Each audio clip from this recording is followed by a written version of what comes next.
Good morning class 6। पिछले class में हम लोगों ने पढ़ा था संज्ञा, सर्वनाम, क्रिया, ये सारी चीज़ें हम लोगों ने पढ़ी।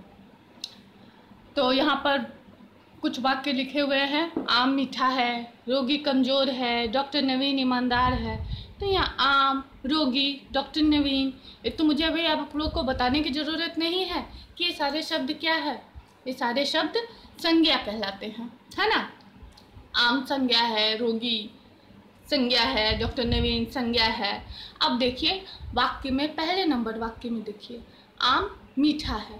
तो यहाँ आम की विशेषता क्या है? आम के बारे में कुछ बोला जा रहा है, तो बताया जा रहा है आप लोग को कि आम कैसा है, आम मीठा है। दूसरे वाक्य में देखिए, रोगी संज्ञा है, तो रोगी के बारे में बताया क्या जा रहा है कि रोगी कमजोर है ना। डॉक्टर नवीन संज्ञा है, किसी का नाम हो रहा है तो डॉक्टर नवीन, तो यहाँ पर उनके बारे में बताया जा रहा है वो कैसे हैं, वह ईमानदार है। तो अर्थात यहाँ तीनों संज्ञा के बारे में कुछ न कुछ बताया जा रहा है। क्या बताया जा रहा है? मीठा, कमजोर और ईमानदार। अर्थात संज्ञा के विषय में जब कुछ बताया जाता है, संज्ञा या सर्वनाम, जैसे रोगी की जगह पर हम लोग कर सकते हैं कि वह कमजोर है, वह क्या हो गई, वह सर्वनाम हो गया। तो जब संज्ञा या सर्वनाम के बारे में कुछ बताया जाए तो उसे हम लोग कहते हैं विशेषण। इसे हम लोग विशेषण कहते हैं, ठीक है। आज हम लोग यही पढ़ेंगे। तो विशेषण की परिभाषा क्या हुई? देखिए, ऊपर वाक्य देखिए और परिभाषा बनाइए। अर्थात विशेषण की परिभाषा हो गई संज्ञा या सर्वनाम, ठीक है। संज्ञा या सर्वनाम की विशेषता बताने वाले शब्द को विशेषण कहते हैं। यही विशेषण की परिभाषा हो गई, ठीक है।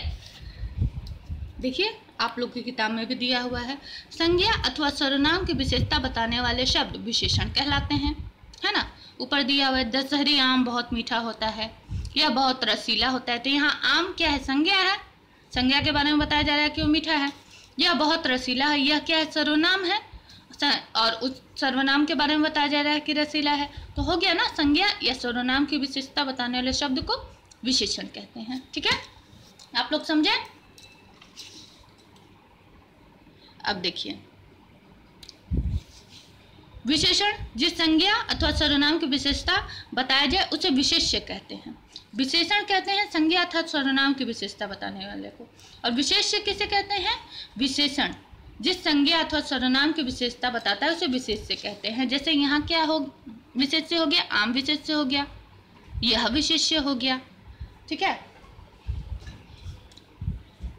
यहाँ पर दिया हुआ है काला घोड़ा, तो यहाँ काला विशेषण हो गया और घोड़ा विशेष्य हो गया। नीली कमीज, नीली विशेषण हो गया और कमीज विशेषण हो गया, ठीक है। आप लोग समझ गए विशेषण क्या है और विशेष्य क्या है।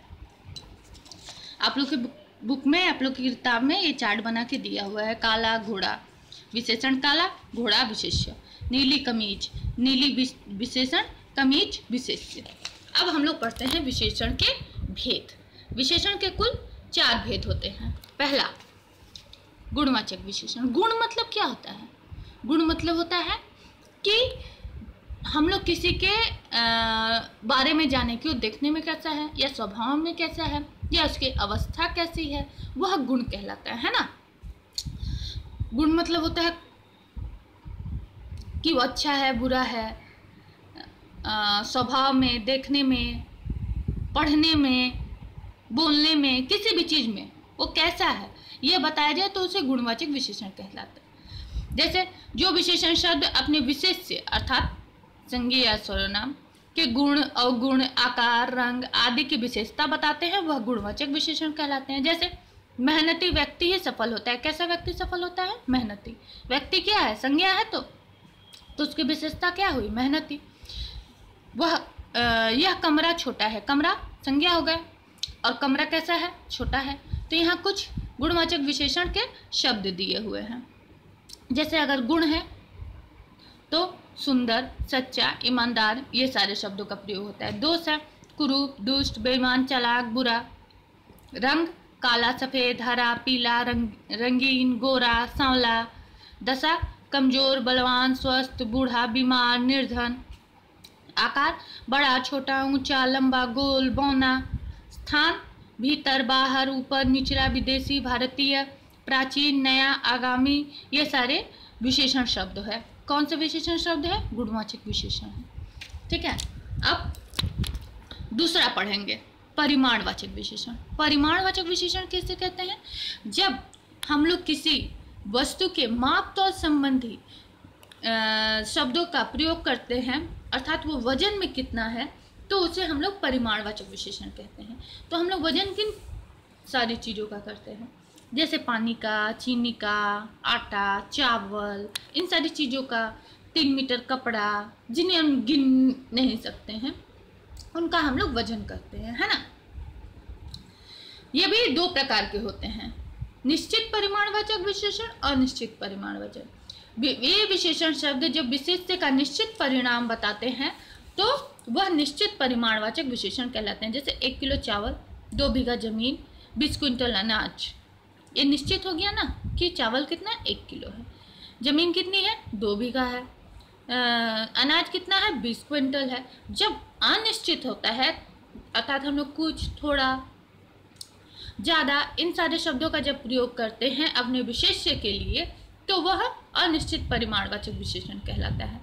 अर्थात अनिश्चित परिमाणवाचक विशेषण के क्या परिभाषा है? ये विशेषण शब्द विशेष्य का अनिश्चित परिमाण बताते हैं। जैसे कुछ चावल, थोड़ा दूध, ज़्यादा आइसक्रीम, इतना आराम। तो यहाँ देखिए कोई मात्रा नहीं बताई गई है, यहाँ थोड़ा, कुछ, ज़्यादा, इन सारे शब्दों का प्रयोग किया गया है, तो इसीलिए इसे अनिश्चित परिमाणवाचक विशेषण कहा गया है। तीसरा, संख्यावाचक विशेषण। वे विशेषण शब्द जो विशेष्य की संख्या बताते हैं कि वह संख्या में कितना है, तो वह संख्यावाचक विशेषण कहलाते हैं। जैसे 3 हाथी, 2 महिलाएं, 10 लड़के हैं। तो यह क्या, हाथी की संख्या बता रहे हैं, महिलाओं की भी संख्या बता रहे हैं और लड़कियों की भी संख्या बताई जा रही है, इसीलिए इसे संख्यावाचक विशेषण कहते हैं। संख्यावाचक विशेषण भी 2 प्रकार के होते हैं, निश्चित और अनिश्चित। निश्चित संख्यावाचक विशेषण जब हम लोगों को वह संख्या में कितना है यह बताए, तो उसे निश्चित संख्यावाचक विशेषण कहते हैं। जैसे 3 हाथी लिखा हुआ है ना, तो यहाँ हाथी की संख्या निश्चित है कि वो 3 ही है। 2 महिलाएं, यहाँ भी लिखा हुआ है कि महिलाएं कितनी है, 2। इसी जगह पर अगर हम लोग कुछ, थोड़ा, ये सारे शब्दों का प्रयोग करते तो वह अनिश्चित संख्यावाचक विशेषण कहलाती। अर्थात ये विशेषण शब्द संख्या की निश्चित जानकारी नहीं देते हैं। जैसे मैदान में कुछ लड़के खेल रहे हैं, कितने लड़के खेल रहे हैं, कुछ। तो कुछ शब्द हम लोग मतलब गिने नहीं हैं लड़कों को, या बहुत लड़के खेल रहे हैं तो गिने नहीं है, इसीलिए हम लोग कुछ और बहुत शब्द का प्रयोग कर दे रहे हैं, तो इसीलिए अनिश्चित संख्यावाचक विशेषण। अच्छा, अब आप लोग कहेंगे कि निश्चित परिमाण, अनिश्चित परिमाणवाचक विशेषण में भी कुछ का प्रयोग किया गया है और अनिश्चित संख्यावाचक विशेषण में भी कुछ का प्रयोग किया गया है। लेकिन कुछ चावल गिने नहीं जा सकते हैं, लेकिन कुछ रुपए गिने जा सकते हैं। परिमाणवाचक विशेषण और संख्यावाचक विशेषण दोनों में ये अंतर है, ये गिना नहीं जा सकता है और ये गिना जा सकता है। इसीलिए जब भी आप लोगों के पास वाक्य दिया जाएगा और कुछ और थोड़े शब्द का प्रयोग किया रहेगा और अब बोला जाएगा कि विशेषण शब्द छांट के निकालिए और इसके भेद लिखिए, तो आप लोग देख लीजिएगा कि वह क्या गिना जा सकता है या नहीं गिना जा सकता। अगर कुछ है तो कुछ रुपए गिने जा सकते हैं, लेकिन थोड़ा दूध गिना नहीं जा सकता है। परिमाणवाचक विशेषण माप तौल के ही हम लोग परिमाण का अनुमान लगा सकते हैं, लेकिन संख्यावाचक विशेषण को गिन सकते हैं। यहाँ पर संख्यावाचक और परिमाणवाचक विशेषण में अंतर दिया हुआ है। संख्यावाचक विशेषण विशिष्ट की निश्चित या अनिश्चित संख्या का बोध कराता है, किंतु परिमाणवाचक विशेषण निश्चित अनिश्चित मात्रा या मापतौल का परिमाण का बोध कराता है। जैसे पुस्तकालय में अनेक पुस्तकें हैं, बहुत पुस्तकें हैं, यह अनिश्चित संख्यावाचक विशेषण का बोध करा रहा है, लेकिन पुस्तकें फिर भी गिनी जा सकती हैं, चाहे जितनी भी हों। मेरी कक्षा में 40 विद्यार्थी, ये निश्चित संख्यावाचक विशेषण का उदाहरण है। सब्जी में नमक ज़्यादा है, नमक गिना नहीं जा सकता है, लेकिन ज़्यादा शब्द का प्रयोग हुआ है तो आप इसे संख्यावाचक विशेषण नहीं लिख सकते हैं। नमक गिना नहीं जा सकता, इसीलिए इसे अनिश्चित परिमाणवाचक का बोध करा रहा है ये। माँ ने 2 लीटर दूध मंगवाई, यहाँ पर दूध कितनी लानी है, 2 लीटर। वही माप से हम पता कर लेंगे कि ये 2 लीटर है या नहीं है, इसीलिए इसे निश्चित परिमाणवाचक का बोध करा रहा है ये शब्द। चौथा, संकेतवाचक विशेषण या सार्वनामिक विशेषण। संकेत मतलब क्या होता है, इशारा, है ना। और सार्वनामिक विशेषण तो जरूर सर्वनाम से संबंधित है, तभी तो सार्वनामिक विशेषण का प्रयोग किया गया है।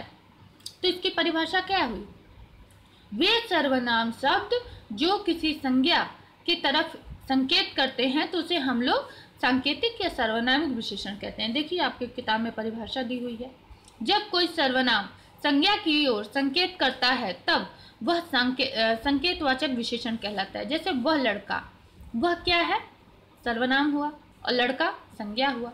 वह लड़का कौन है, तो वह शब्द किसके लिए आया है, लड़के के लिए आया है। यह पुस्तक मेरी नहीं है, पुस्तक क्या है, संज्ञा है, और यह सर्वनाम है। यह शब्द किसके तरफ इशारा कर रहा है, पुस्तक की तरफ। तो इसकी परिभाषा ठीक है, समझ में आ गया आप लोग को कि वे सर्वनाम शब्द जो संज्ञा की ओर संकेत करते हैं उसे हम लोग सार्वनामिक विशेषण कहते हैं। कहीं कहीं पर विशेषण शब्द संज्ञा की तरह काम करता है। देखिए, चोर आदमी पकड़ा गया, तो यहाँ आदमी संज्ञा हो गई और उसकी विशेषता क्या है कि वो चोर है। अब दूसरे वाक्य में देखिए, चोर पकड़ा गया, तो यहाँ चोर क्या विशेषण के तौर पर आया है, नहीं, यहाँ चोर आया है संज्ञा के तौर पर। ठीक है।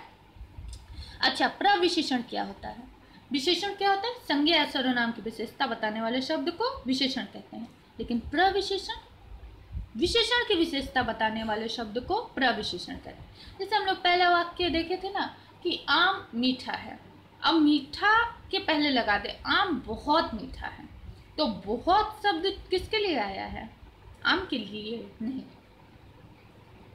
बहुत शब्द आया है मीठा के लिए, और मीठा क्या है, विशेषण हुआ ना। तो प्रविशेषण क्या हुआ, विशेषण के बारे में बता रहा है। कभी कभी वाक्य में कुछ विशेषण अन्य विशेषणों की विशेषता बताते हैं, वह प्रविशेषण कहलाते हैं। ठीक है, तो जो विशेषण के बारे में बताए वह प्रविशेषण कहलाता है। यहाँ देखिए, विकारी और अविकारी विशेषण। विकारी मतलब क्या होता है, जिनमें परिवर्तन आता है लिंग, वचन और काल के कारण, और अविकारी जिनमें परिवर्तन नहीं आता है। केवल आक्रांत विशेषणों में ही लिंग और वचन के कारण विकार आता है, ये विकारी शब्द कहलाते हैं। जैसे देखिए, काला कपड़ा, काली साड़ी, काले कपड़े, तो यहाँ कपड़ा आ का मात्रा है इसीलिए काला आ का मात्रा है, यहाँ ई की मात्रा है इसीलिए काली ई की मात्रा हो गई, यहाँ ए की मात्रा है इसीलिए काले ए की मात्रा हो गई। ठीक है। अविकारी शब्द कैसे, सुंदर लड़की, सुंदर लड़के, यहाँ लिंग भी बदल गया, स्त्रीलिंग पुल्लिंग, मात्रा भी बदल गई, लेकिन सुंदर दोनों के लिए सुंदर का ही प्रयोग किया गया है, इसीलिए इसे अविकारी विशेषण कहलाते हैं। विशेषण की रचना, बनावट या रचना की दृष्टि से विशेषण दो प्रकार के होते हैं, मूल विशेषण, व्युत्पन्न विशेषण। मूल विशेषण प्रत्यय रहित होते हैं, अर्थात उसमें अ, आ और इक, आलू ये सारे शब्दों का प्रयोग नहीं किया जाता, प्रत्यय नहीं जोड़ा जाता, अर्थात मूल शब्द के बाद कोई शब्दांश नहीं लगता है, उसे हम लोग मूल विशेषण कहेंगे। व्युत्पन्न विशेषण बनाने के लिए प्रत्यय की सहायता लेनी पड़ती है। संज्ञा, सर्वनाम, क्रिया और अव्यय से प्रत्यय की सहायता से विशेषण बनाए जाते हैं। जैसे अर्थ संज्ञा शब्द हो गया, इससे विशेषण बना आर्थिक, समाज सामाजिक, झूठा झूठ झूठा, प्यास प्यासा, रंग रंगीन, ग्राम ग्रामीण, राष्ट्र राष्ट्रीय, आत्म आत्मीय, इस तरह से बहुत सारे शब्द दिए हुए हैं संज्ञा से, उसी तरह से सर्वनाम से भी दिए हुए। यह ऐसा, कौन कैसा, वह वैसा, जो जैसा। क्रिया से विशेषण, बिक क्रिया हो गई, बिकाऊ विशेषण हो गया, खा क्रिया हो गई, खाऊ विशेषण हो गया, क्रिया पठ हो गया, पठनीय विशेषण हो गया। इस तरह से शब्द दिए हुए हैं, ये आपके वर्कशीट में है, आप लोगों को करना पड़ेगा। इसीलिए आप लोग इसको पढ़ लीजिएगा। विशेषण की अवस्था, विशेषण की कुल 3 अवस्था होती है, मूलावस्था, उत्तरावस्था, उत्तमावस्था। मैं बहुत सरल तरीके से आप लोगों को बताने की कोशिश करती हूँ। मूलावस्था में एक विशेषण और एक विशेष्य रहता है, ठीक है। उत्तरावस्था में 2 लोगों की तुलना की जाती है और उत्तमावस्था में एक जन को सर्वश्रेष्ठ बता दिया जाता है। देखिए, इस अवस्था में किसी व्यक्ति, वस्तु या स्थान की सामान्य रूप से विशेषता बताई जाती है या तुलना की जाती है। जैसे गौरव बहुत बुद्धिमान है, ये हो गई मूलावस्था। देखिए, एक विशेषण, एक विशेषण, एक विशेष्य, ठीक है। गौरव सौरभ से बुद्धिमान है, 2 लोगों की तुलना हो गई ना, गौरव और सौरभ की, ये उत्तरावस्था हो गई, ठीक है। और गौरव सबसे बुद्धिमान है, यह उत्तमावस्था हो गई, ठीक है। मेरे ख्याल से इतना मैं आप समझ गए होंगे, फिर भी मैं आप लोगों को पूरा बता दे रही हूँ। उत्तरावस्था, इस अवस्था में 2 व्यक्तियों या वस्तुओं की परस्पर तुलना की जाती है। जैसे गौरव आदित्य से अधिक बुद्धिमान है, देखिए तुलना हो गई ना, गौरव और आदित्य की, ठीक है। उत्तमावस्था में, इस अवस्था में 2 या 2 से अधिक व्यक्तियों या वस्तुओं की तुलना की जाती है और किसी को सबसे कम बताया जाता है, किसी को सबसे अधिक बताया जाता है। जैसे गौरव सबसे अधिक बुद्धिमान है, अर्थात गौरव से सभी लोग कम हैं, गौरव सबसे अधिक बुद्धिमान है। मैंने बोला था ना, एक में एक विशेषण एक विशेष्य रहता है और दूसरे में 2 लोगों की तुलना होती है और तीसरे में एक को सर्वश्रेष्ठ बता दिया जाता है। देखिए, मूलावस्था, उत्तरावस्था, उत्तमावस्था। मूलावस्था में अधिक, उत्तरावस्था में अधिकतर, उत्तमावस्था में अधिकतम।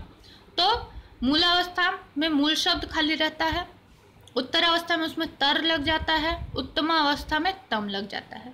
तो ये हम लोगों ने पढ़ा विशेषण, इससे संबंधित प्रश्न है। विशेषण किसे कहते हैं, विशेषण के कितने भेद होते हैं, भेदों के उदाहरण लिखिए।